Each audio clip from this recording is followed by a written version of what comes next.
Now luckily after Saturn Dasha came Mercury Dasha when they were 30 years old, and this period lasted for 17 years.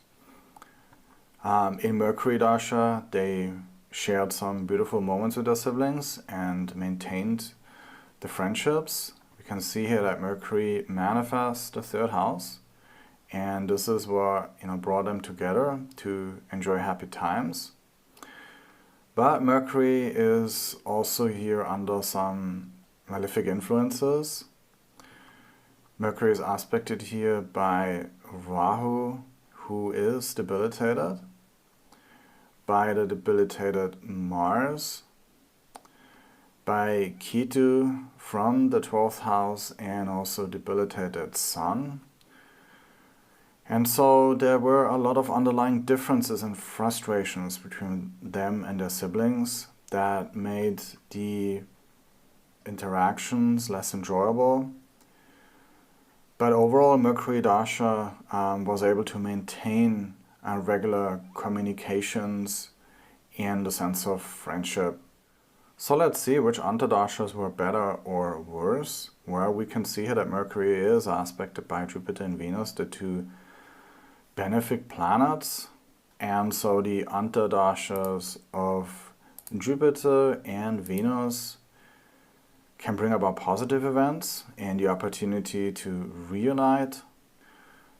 The Sun also aspects Mercury, and of course, because it is debilitated, that causes a separation during Mercury-Sun.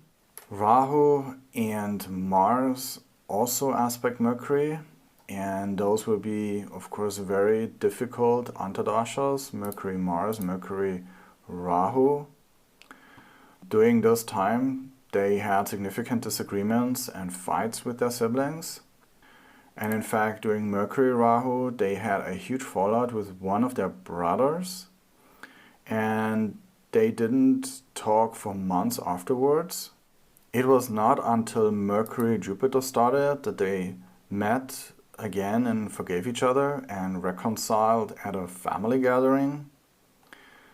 And then we also have here the influence of Ketu, and so during Mercury-Ketu, one of their siblings wanted to visit them, but due to the Sun's debilitated influence, this never happened.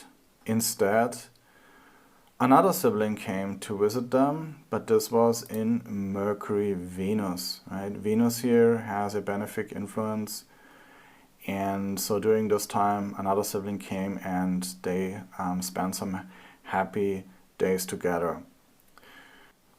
Mercury Dasha ends with Mercury-Saturn. Many times Mercury-Saturn is the most stressful Antardasha of Mercury Dasha.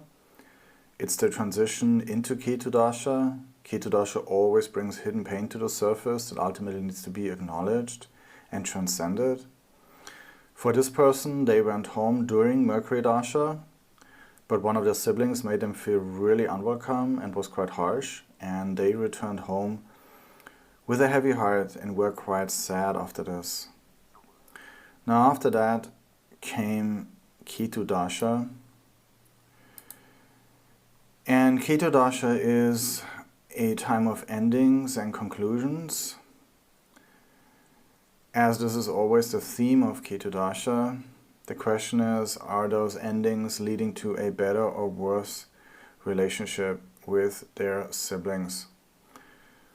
Ketu is conjunct the debilitated Praju Karaka Sun and the 12th cusp. And so during this time they came to realize how different they have become from their siblings. And so as a result, since the beginning of Ketu Dasha, the relationship with the siblings has deteriorated fast. They only talk on important days like birthdays and otherwise ignore each other. Right? Even though they have grown up together, living in different countries has taken its toll, and they have grown into different people with different worldviews and different values. And due to the debilitated Sun, this person eventually is not able anymore to identify with the interests and goals of their siblings. Now Ketu is conjunct the Karaka of long distance travel Jupiter, the 9th Lord Sun, and it is also in the 12th house of foreign travel. So they continue to travel home to see their siblings, but much of those visits end in the realization that they have grown apart and that it's better not to spend all their time together. They now prefer doing other things to enjoy their vacation. And it was right in Ketu when this huge shift happened, and they started to spend less time with their siblings. Ketu has made them feel that the time has come to let go of their siblings more than ever. Now luckily, Ketu is, with manifested Jupiter and aspected by Mercury, and so they are not completely cutting off their connection, and the communication and yearly visits continue.